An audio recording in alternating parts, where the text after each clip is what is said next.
हमारी टीम ने ये ठाना है, अब हर बच्चे को कांस्टेबल बनाकर उसे उसके घर तक पहुंचाना है। इसी लक्ष्य को लेकर आज की कक्षा का वीडियो का हम आगाज करेंगे।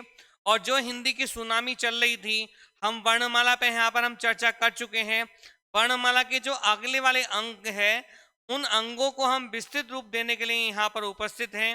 वीडियो को ज़्यादा लाइक और सब्सक्राइब करें, जिससे बच्चों तक ये वीडियो पहुंचे और वो इस सुनामी में अपने आप को सराबोर कर लें और हिंदी व्याकरण के जो अनछुए पहलू हैं उन पर ज्ञान अर्जन करके अपनी सफलता को सुनिश्चित करें और 100% सफलता में भागीदारी बने। ऐसी शुभकामनाओं के साथ दीपावली का पर्व आपका अच्छे से व्यतीत हुआ है। अब आगे की जो क्लासेस हैं बेटा, उसमें विधिवत्ता के साथ में आप लोगों को क्लासेस लेनी है और अपना 100% यहाँ पर देना है। और बेटा, जब हम 100% अपना दे देते हैं तो फिर भगवान भी हमें सफलता दिलाने से, या जो ईश्वरों का या पूर्वजों का आशीर्वाद है वो भी हमें भरपूर मात्रा में मिलता है। तो इसी ललकार के साथ और नए जज्बे के साथ, नए जोश के साथ, नई उमंग के साथ आपको हिंदी की सुनामी में बह जाना है और हिंदी की वीडियो को ज्यादा लाइक और सब्सक्राइब करना है। अब हम हिंदी के जो हमने बात की थी वर्णमाला पे, कि हिंदी वर्णमाला में कितने वर्ण होते हैं, हिंदी शब्द किस भाषा का है हमारा, और हिंदी व्याकरण के जनक कौन है, हिंदी लिखित भाषा की सबसे छोटी इकाई क्या है, मौखिक भाषा की सबसे छोटी इकाई क्या है, और लिखित भाषा की या भाषा की सबसे छोटी सार्थक इकाई क्या है, ध्वनि क्या है, स्फोट क्या है, उन सारे बिंदुओं पे हम पिछली वीडियो में हम चर्चा कर चुके हैं। आज हम हिंदी स्वरों को वर्गीकृत करेंगे और हिंदी स्वरों को जो वर्गीकृत करेंगे हम, वो क्रम बाय क्रम हम वर्गीकृत करेंगे। उसी क्रम में पहला हम मुखाकृति के आधार पर वर्गीकरण करेंगे, फिर ओष्ठाकृति के आधार पर वर्गीकरण करेंगे, और साथ ही साथ जीवा के आधार पर, जीवा के उत्थापित भाग के आधार पर स्वरों का वर्गीकरण करेंगे। तो 3 प्रकार से हम स्वरों का वर्गीकरण करेंगे और उसी क्रम को हम आगे बढ़ाते हुए फिर हम व्यंजनों का वर्गीकरण करेंगे। तो व्यंजनों का वर्गीकरण प्राणत के आधार पर करेंगे और प्राणत के आधार पर जो व्यंजन होते हैं बेटा, हमारे 2 प्रकार के होते हैं। क्वेश्चन आपसे पूछ लिया जाता है। तो प्राणत के आधार पर अल्पप्राण और महाप्राण वर्ण होते हैं। फिर घोषत के आधार पर हम चर्चा करेंगे। घोषत के आधार पर जो व्यंजन होते हैं हमारे, वो भी 2 प्रकार के होते हैं, अघोष और सघोष। और उसके बाद में अंतस्थ व्यंजन, और अंतस्थ व्यंजन कौन कौन से होते हैं, क्वेश्चन पुट ऑफ होता ही है, और कांस्टेबल और एसआई में तो रखा हुआ क्वेश्चन होता है। इस समय सीटेट के भी वो आ रहा है, सीटेट के बच्चों के लिए भी फॉर्म आ रहे हैं, बच्चों की कॉल आ रही हैं। तो वहाँ पर हम सीटेट का भी व्याकरण में, उसमें पूरा पूरा पेडोलॉजी है आपका, और वो उसको हम पढ़ाएंगे आप लोगों को। तो व्याकरण आप यहाँ से देख लीजिए और व्याकरण के जो अनछुए पहलू में उनसे आप सराबोर हो जाइए, ज्ञान में अपने वृद्धि करिए। अब हम विस्तृत रूप देने के लिए स्वरों का वर्गीकरण करते हैं हम, और यहाँ पे जो स्वरों का वर्गीकरण हमने उठाया है उनको हम अच्छे से जानेंगे। अब पहला पॉइंट्स यहाँ पर डालिए बेटा, पहला पॉइंट्स आपको यहाँ पर डालना है हिंदी स्वरों का, हिंदी स्वरों का वर्गीकरण, हिंदी स्वरों का वर्गीकरण।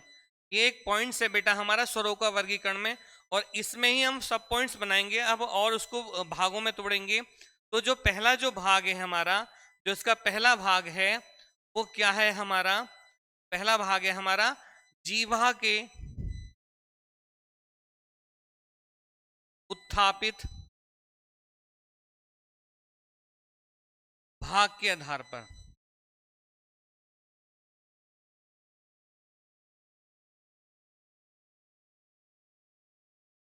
अब यहां से आपसे पूछ लिया जाएगा कि जीवा के उत्थापित भाग के आधार पर स्वर हमारे कितने प्रकार के होते हैं, कितने वर्गीकरण हैं उनका, तो सब पे हम चर्चा अब यहाँ पर करेंगे।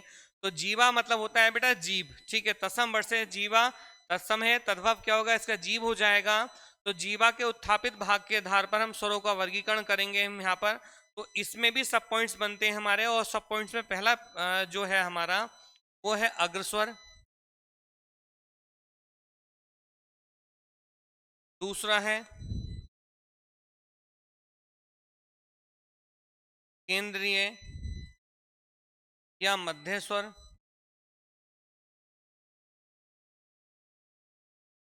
केंद्रीय मध्य स्वर,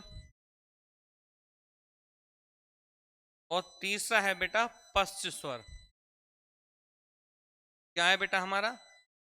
पश्च स्वर। अब इनको हमें समझना है कि अग्रस्वर क्या होते हैं, केंद्रीय या मध्य स्वर क्या होते हैं, और पश्च स्वर क्या होते हैं। तो बेटा ये समझ लीजिए, ये मेरा जो मार्कर है, तो मार्कर में इसमें 3 पॉइंट्स हैं, एक अगला वाला भाग और एक पिछला वाला भाग और बीच में एक मध्य वाला भाग। तो आगे वाला भाग जो है इसे हम क्या कहेंगे, संस्कृत में क्या कहेंगे, अग्रभाग कहेंगे। पीछे वाले भाग को हम क्या कहेंगे, पश्च कहेंगे। और बीच वाले भाग को मध्य भाग कह सकते हैं, केंद्रीय भाग कह सकते हैं, सेंटर पॉइंट्स भी उसको कह सकते हैं अंग्रेजी वर्ड्स के अकॉर्डिंग बात करें तो। अग्र मीन्स होता है अगला भाग। जिन स्वरों के उच्चारण करने में, देखो बहुत ही अच्छे से आपको बता रहा हूं और इजी वे में आपको बता रहा हूं, आपकी समझ में आ जाएगा। और ये छोटी क्लासेस के लिए भी, जो एकेडमिक बच्चे हैं उनके लिए भी अति महत्वपूर्ण होगा ये सारी क्लासेस। और वो अपने हिंदी व्याकरण को अच्छे से जान लेंगे और व्याकरण में उनको कभी भी कोई परेशानी नहीं आएगी। तो अग्र मीन्स होता है अगला। जिन स्वरों के उच्चारण करने में जीभ का अग्र भाग, जीभ का अगला वाला भाग सक्रिय रहता है, उन्हें हम क्या कहते हैं बेटा, अग्रस्वर कहते हैं। क्या कहते हैं? अग्रस्वर कहते हैं। और इनकी जो संख्या होती है वो 4 होती है। कितनी होती है इनकी संख्या बेटा? 4 होती है। और वो 4 संख्या क्या है हमारी, 4 संख्या क्या है हमारी, उन पे हम देखेंगे, उन पे बात करेंगे हम। वो क्या है अभी बात करेंगे। दूसरा फिर केंद्रीय या मध्य स्वर की बात करेंगे। केंद्रीय या मध्य स्वर वे स्वर होते हैं जिन स्वरों के उच्चारण करने में जीभ का मध्य वाला भाग सक्रिय रहता है। मध्य मतलब बीच वाला भाग सक्रिय रहेगा, उन्हें हम केंद्रीय या मध्य स्वर कहेंगे। इसकी संख्या जो होती है बेटा वो 1 होती है। कितनी होती है इसकी संख्या? 1 होती है। फिर आप बात करते हैं बेटा पश्च स्वर की। पश्च क्या होता है? पश्च मतलब पीछे। जिन स्वरों के उच्चारण करने में जीवा का पश्च वाला भाग सक्रिय रहता है, पश्च मतलब पिछला वाला भाग सक्रिय रहता है, उन्हें हम क्या कहते हैं? पश्च स्वर कहते हैं। क्या कहते हैं? उन्हें पश्च स्वर कहते हैं। अब थोड़ा सा यहाँ पर हम समझ सकते हैं, थोड़ा सा मैं यहाँ पर थोड़ा सा आपको बताने का प्रयास कर रहा हूँ, यहाँ पर समझाने का। ड्राइंग मेरी ज़्यादा सुंदर नहीं है। अगर हम बात करें कि ये हमारी जीवा है, ठीक है, ये क्या है, हमारी जीवा है। तो अगर हम जीवा की बात करें तो ये तो वाला भाग क्या हो जाएगा हमारा? अग्र वाला भाग हो जाएगा। क्या हो जाएगा बेटा? अग्र। ठीक है। ये बीच में क्या हो जाएगा? ये मध्य। और ये क्या भाग हो जाएगा हमारा? पश्च। मतलब पीछे।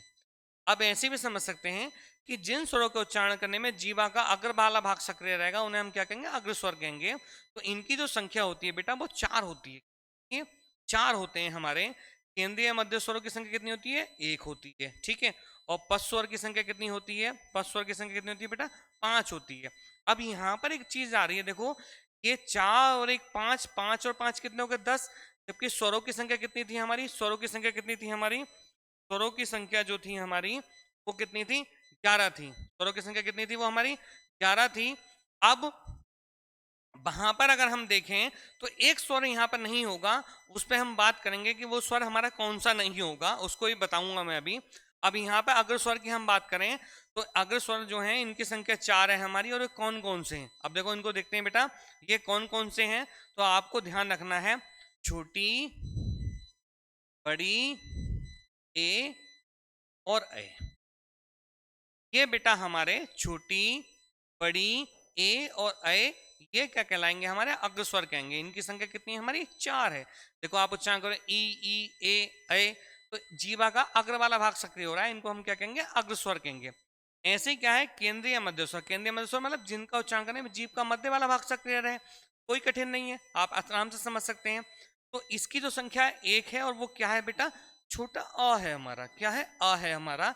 इसे केंद्रीय या मध्य स्वर के नाम से हम जानते हैं, इसको केंद्रीय मध्य स्वर के नाम से जानते हैं। अब हम पश्च स्वर की बात करें तो जिन स्वरों को उच्चारण करने में जीवा का पश्च वाला भाग सक्रिय रहेगा उन्हें पश्च स्वर कहेंगे। और इनकी संख्या 5 है। कौन कौन से बेटा? बड़ा, टाऊ, बड़ा ऊ, ओ और औ। ठीक है। ये क्या कहलाएंगे बेटा? हमारे पश्च स्वर कहलाएंगे। और अगर इन संख्या की बात करें, देखो 1 2 3 4 5 6 7 8 9 10, ये कितने हो गए? 10 हमारे क्या हो गए? ये हमारे क्या है? जीवा के उत्थापित भाग के तरफ है। लेकिन इसमें एक नहीं है। और वो एक क्या नहीं है बेटा? एक वो क्या नहीं है उसको थोड़ा देखो। देखो यहाँ पर जो है हमारा, यहाँ पर जो है हमारा री से री नहीं है, इसे री यहाँ पर नहीं है। क्यों? क्योंकि इसका जो उच्चारण स्थान है वो क्या है बेटा? मूर्धा है। ठीक है। क्या है बेटा? वो मूर्धा है। तो एक क्वेश्चन आपके लिए यही बन गया कि निम्नलिखित में से कौन सा स्वर है जो जीवा से उत्थापित नहीं होता है, जीवा से उच्चारित नहीं होता। तो क्या है वो, तो री से री है। या यहाँ पर विकल्प बना देगा कि निम्नलिखित में से जीवा से उत्थापित वर्ण नहीं है या स्वर नहीं है। तो क्या नहीं है, री से री नहीं है। 3 दे रखे होंगे और 3 ये दे रखे होंगे और एक वो दे रखा होगा। तो आपको पता होना चाहिए कि स्वरों की संख्या हमारी 11 है, लेकिन री से री हमारा जीवा से उत्थापित नहीं होता है। ठीक है, आगे बेटा बात समझ में। अब हम आगे बढ़ते हैं। तो देखो अग्रस्वर मतलब जिनका उच्चारण करने में जीवा का अग्र वाला भाग सक्रिय रहेगा उन्हें हम अग्रस्वर कहेंगे। इनकी संख्या हमारी 4 है, ये दिख रहे हैं हमारे। केंद्रीय मध्य स्वर, जिन स्वरों के उच्चारण करने में जीवा का बीच वाला भाग या मध्य भाग सक्रिय रहता है उन्हें हम क्या कहते हैं, केंद्रीय या मध्य स्वर कहते हैं। और इसकी जो संख्या है हमारी, मध्य वाला भाग क्या आ गया हमारा, ये आ गया अ। और पश्च स्वर क्या होते हैं, जिनके उच्चारण करने में जीवा का पश्च वाला भाग सक्रिय रहता है उन्हें हम क्या कहते हैं बेटा, पश्च स्वर कहते हैं। और इनकी संख्या कितनी है बेटा, 5 है। इनकी संख्या 5 है। और पश्च स्वर में क्या आ गए हमारे, ये आ गए। एक बार फिर से देख लेते हैं, ई ए। ठीक है, प्रयोग करके देख सकते हैं हम। और अ देखो बीच वाला भाग सक्रिय हो रहा है, अ उ ओ औ। ये क्या है, पश्च वाला भाग सक्रिय हो रहा है। तो इनको हम क्या कहेंगे, पश्च स्वर के नाम से इनको जानेंगे। ठीक है बेटा, आगे बढ़ते हैं हम, आगे देखते हैं। फिर हम बात करते हैं, दूसरा प्रकार देंगे खा प्रकार। ओष्ठाकृति के आधार पर, ओष्ठाकृति के आधार पर, ओष्ठाकृति के आधार पर स्वरों का वर्गीकरण। इसमें भी हमारे 2 प्रकार बनेंगे। सबसे पहला प्रकार बनेगा हमारा वृत्तामुखी स्वर। क्या बनेगा बेटा, वृत्तामुखी स्वर। और दूसरा बनेगा बेटा हमारा अवृत्तामुखी स्वर।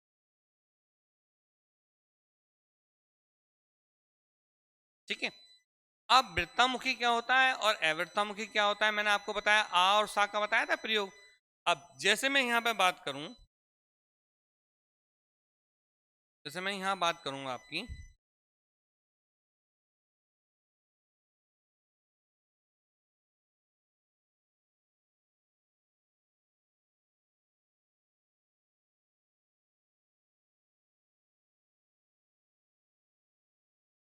ये क्या हो गया हमारा, एक व्रत हो गया। ये क्या हो गया हमारा, एक व्रत हो गया। और इस व्रत की हम बात करें, अगर हम इस व्रत की बात करें हम, तो इसे हम क्या कह सकते हैं, व्रत हो गया। अब यहाँ पर ओष्ठ मतलब जिन स्वरों के उच्चारण करने में होठ का आकार हमारा क्या गोल हो जाएगा। अब जितना व्रत हो गया इतना गोल नहीं होना है। ठीक है, इससे थोड़ा कम होगा, होठ का आकार हल्का सा क्या हो जाएगा हमारा, गोलाकृति आकार में हो जाएगा। तो उनको हम क्या कहेंगे, वृत्तामुखी स्वर कहेंगे। और जिन स्वरों के उच्चारण करने में होठ का आकार हमारा गोल नहीं होगा उन्हें हम क्या कहेंगे बेटा, अवृत्तामुखी स्वर कहेंगे। तो यहाँ पर हमें समझना है वृत्तामुखी क्या है और अवृत्तामुखी क्या है। तो वृत्तामुखी जो स्वर है बेटा, इनकी संख्या जो होती है हमारी 4 होती है। कितने होते हैं, 4 होते हैं हमारे, केवल ये हमारे। और जब हम इनका उच्चारण करेंगे वृत्तामुखी में, तो वो कौन कौन से होंगे, एक तो बेटा छोटा ऊ, अलग पेन से लिख देते हैं हम और समझ में आएगा आपके। एक छोटा ऊ, एक बड़ा ऊ, एक ओ और एक औ। ये 4 हमारे क्या होते हैं बेटा, वृत्तामुखी स्वर होते हैं। क्या होते हैं हमारे, वृत्तामुखी स्वर होते हैं। और दूसरा कहता है अवृत्तामुखी स्वर, जिनके उच्चारण करने में हमारा होठ का आकार गोल नहीं होगा उन्हें हम क्या कहेंगे, अवृत्तामुखी स्वर कहेंगे। और इनकी जो संख्या होगी बेटा, की जो संख्या होगी हमारी, वो कितनी होगी बेटा, वो 6 होगी। कितने होंगे, 6 होंगे हमारे। और ये कौन कौन से होंगे, इनको भी जान लेते हैं हम। देखो इसमें क्या होगा, छोटा, बड़ा, टी, बड़ी, ए और ऐ, ये हमारे क्या होंगे, अवृत्तामुखी स्वर होंगे। तो आप देखो ऊ, ठीक है, ऊ तो होठ का आकार क्या हो रहा है हमारा, गोल हो रहा है हल्का सा। ठीक है, और जैसा आपने देखा होगा कि हम जैसे किसी को पा रहे हैं या चूमे, तो चूमने के भाग में क्या होता है, होठ का आकार हमारा क्या गोल आकार में हो जाता है। तो वहां पर क्या है हमारा, क्या होगा, वृत्तामुखी स्वर होगा। और जिसको हम नहीं पुचकार रहे हैं या किसी को दुलार नहीं कर रहे हैं, प्रेम नहीं कर रहे हैं, यहाँ पे क्या है, वृत्तामुखी स्वर का समावेश होता है जब होठ से हम आकृति बताते हैं। ठीक है। आजकल बाबू सोना आपने देखा होगा, बाबू सोना को जो फ्लाइंग किस जो करते हैं बच्चे, जो आजकल पे ये जो व्हाट्सएप है हमारा, तो उसमें नई नई आकृति बनकर आती हैं। तो यही है हमारे क्या, वो वृत्तामुखी स्वर, मतलब उनका जिनका उच्चारण करने में होठ का आकार जो आपके स्टेटस पे व्हाट्सएप पे जो आता है ना, गोल जो हो जाता है, तो समझ लो क्या वृत्तामुखी स्वर का प्रयोग वहां पर हो रहा है। और होठ का आकार जो आकृति गोल नहीं आए, तो वहां पे क्या है, वृत्तामुखी स्वर हमारा रहेगा। अब देखो यहाँ पर देखते हैं हम, देखो अब इसमें देखो तो होठ का आकार हमारा फैला, ई ए इनमें होठ का आकार फैला है। देखो जबकि हम उ ओ औ करें तो होठ का आकार क्या हो रहा है, गोल हो रहा है। और गोल देखो क्या है, वृत्त जैसा हमारा गोल होगा, तो इनको क्या कहेंगे बेटा, वृत्तामुखी स्वर कहेंगे। अब यहाँ पे जो महत्वपूर्ण बात आपको समझनी है, वो महत्वपूर्ण बात फिर आ जाती है हमारी, कि एक इसमें वर्ण, फिर देखो अब ये 4 और 6 कितनों को 10 हो गए, फिर हमारा री से री यहाँ पर भी उच्चारित नहीं होता है। ये भी ध्यान आपको होना चाहिए कि री से री फिर इसमें नहीं होता है। यहाँ पर भी क्या है, फिर भी आपसे क्वेश्चन पड़ा होगा कि ओष्ठाकृति के आधार पर उच्चारित वर्ण नहीं है, तो क्या नहीं है, री से री यहाँ पर नहीं है। ये आपको जानकारी होनी चाहिए। ठीक है, आगे बढ़ते हैं हम, आगे देखते हैं हम। तीसरा पॉइंट जो बनेगा हमारा गा पॉइंट्स, वो बनेगा बेटा मुखाकृति के आधार पर, मुखाकृति के आधार पर, मुखाकृति के आधार। ठीक है, तो इसमें जो बनेंगे, इसमें 4 प्रकार के हमारे बनेंगे। जो पहला जो प्रकार बनेगा हमारा, वो क्या बनेगा हमारा, समव्रत स्वर।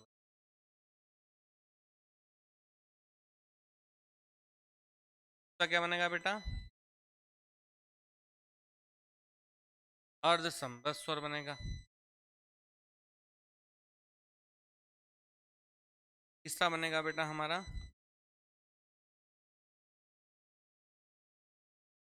स्वर।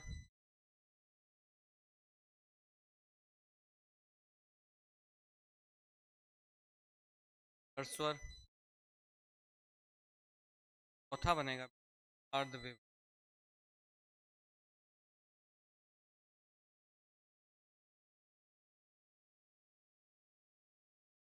ये यहाँ पर 4 प्रकार फिर आपके बने। ठीक है, तो यहाँ पर आपको जानना है कि समव्रत क्या है और हमारा अर्ध समव्रत क्या है। तो समव्रत में क्या होगा, समव्रत में हमारा क्या होगा, समव्रत का अर्थ क्या होगा, और अर्ध समव्रत का अर्थ क्या होगा, विवर्त का अर्थ क्या होगा, और अर्ध विवर्त स्वर का क्या होगा, वर्णन हमारा वो देख लेना है। समव्रत का अर्थ जो होता है बेटा, समव्रत का जो अर्थ होता है वो क्या होना है, मुख का बंद होना, का बंद होना।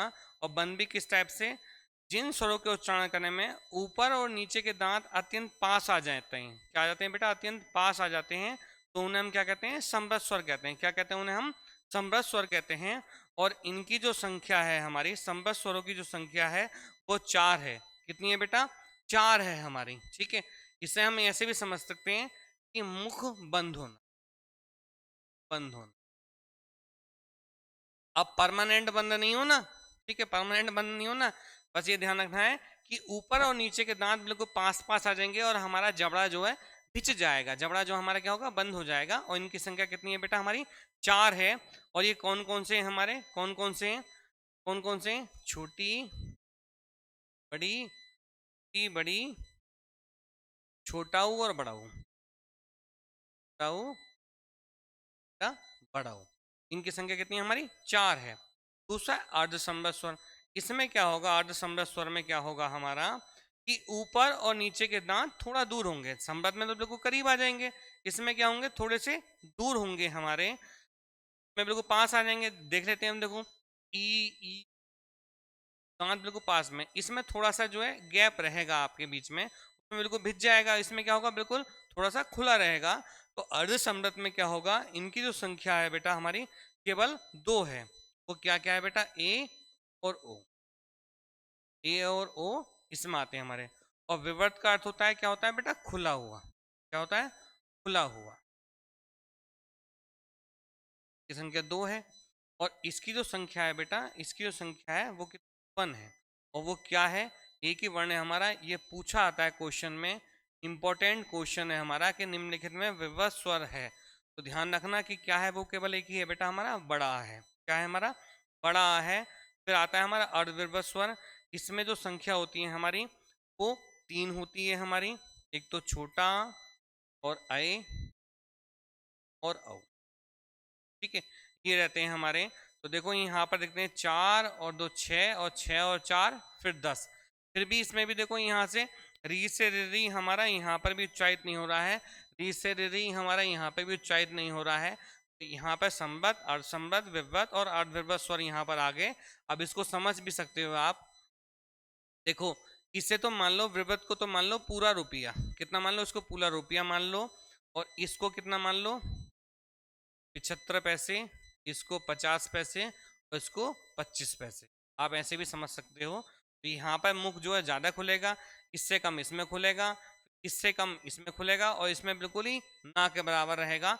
तो यहाँ पर हमने स्वरों को जाना, और स्वरों को हमने जो है जीवा के उत्थापित भाग के आधार पर पढ़ा, और फिर हमने जो है उत्थापित भाग के आधार पर क्या था, अग्रस्वर था, केंद्रीय या मध्य स्वर था, और हमारा क्या था, पश्चस्वर था। ठीक है, फिर हमने ओष्ठाकृति के आधार पर पढ़ा। ठीक है, तो ओष्ठाकृति के आधार पर जो स्वर थे हमारे वो कितने प्रकार के थे बेटा, हमारे 2 प्रकार थे, वृत्तामुखी स्वर और अवृत्तामुखी स्वर। वृत्तामुखी स्वर क्या था कि जिनके उच्चारण करने में होठ का आकार गोल होगा वो वृत्तामुखी स्वर हो जाएंगे, और जिनका उच्चारण करने में होठ का आकार गोल नहीं होगा, हल्का सा चपटा हो जाएगा, तो वो वहां पर क्या हो जाएंगे, हमारे अवृत्तामुखी स्वर हो जाएंगे। जो नेक्स्ट पॉइंट था हमारा वो क्या था, मुखाकृति के आधार पर स्वरों का वर्गीकरण। यही मोस्ट इंपॉर्टेंट है वर्तमान में, और यहाँ से क्वेश्चन मिलने के आपके 100% चांस हैं। ये आपका मोस्ट इंपॉर्टेंट वो है यहाँ पर मुखाकृति के आधार पर 101% यहाँ से आपसे क्वेश्चन मिलना है आपको। ठीक है, देख लेना चाहिए, ये पूछा आ सकता है, ये पूछा आ सकता है, ये पूछा आ सकता है, ये पूछा आ सकता है। ये विगत परीक्षाओं में पूछा भी गया है। ठीक है, विगत परीक्षाओं में पूछा भी गया है, तो ये ध्यान रखना। ठीक है, विगत परीक्षाओं में ये पूछा भी जा चुका है विभक्त स्वर। ठीक है, तो यहाँ पर क्या है, देखो समृद्ध को फिर समझ लेते हो। समृद्ध में होता है मुख का बंद होना। जब हमारे जिन स्वरों के उच्चारण करने में जो हमारे ऊपर और नीचे के दांत, जो ऊपर के दांत और नीचे के दांत बिल्कुल हमारे पास आ जाते हैं, मतलब अत्यंत समीप आ जाते हैं, तो उन्हें क्या कहते हैं, हम संबद्ध स्वर कहते हैं। और इनकी संख्या कितनी है बेटा, 4 है। वो 4 क्या है, छोटी, बड़ी, छोटाऊ और बड़ाऊ। ये क्या कहलाएंगे, हमारे संबद्ध स्वर कहलाएंगे। और उसका नाम रहता है अर्ध। अर्ध मतलब उससे थोड़ा कम। जिन स्वरों के उच्चारण करने में हमारे दांत जो थोड़ा सा मतलब दूर होंगे, थोड़ा सा मतलब हवा निकलने लायक, मतलब एक मार्जिन में थोड़ा सा हमारे दांत खुल जाएंगे, तो उन्हें हम क्या कहेंगे, अर्ध समृद्ध स्वर कहेंगे। और इनकी जो संख्या है बेटा कितनी है, केवल 2 है, ए और ओ। क्या है बेटा, ए और ओ है इनकी संख्या हमारी। और दूसरा होगा विवृत। विवृत का अर्थ होता है खुला हुआ, मतलब बिल्कुल खुल जाए। आ, तो आ का उच्चारण जो करें हम, तो मुख हमारा बिल्कुल सीधा खुल रहा है, हमारा सीधा खुल रहा है, तो उसे विवृत स्वर कहेंगे। और इनकी संख्या कितनी, केवल 1 है हमारी। देखो मैं संख्या भी आपको बताता चल जा रहा हूँ। तो यहाँ पर क्या है, केवल 1 है हमारा। फिर अर्ध विवृत स्वर, इसमें क्या होगा, इसमें जो होगा, इसमें मुख जो है थोड़ा सा ज़्यादा खुल जाएगा यहाँ पर हमारा। इसमें इनकी अपेक्षा जो है यहाँ पर ज़्यादा खुलेगा, और इससे थोड़ा कम खुलेगा।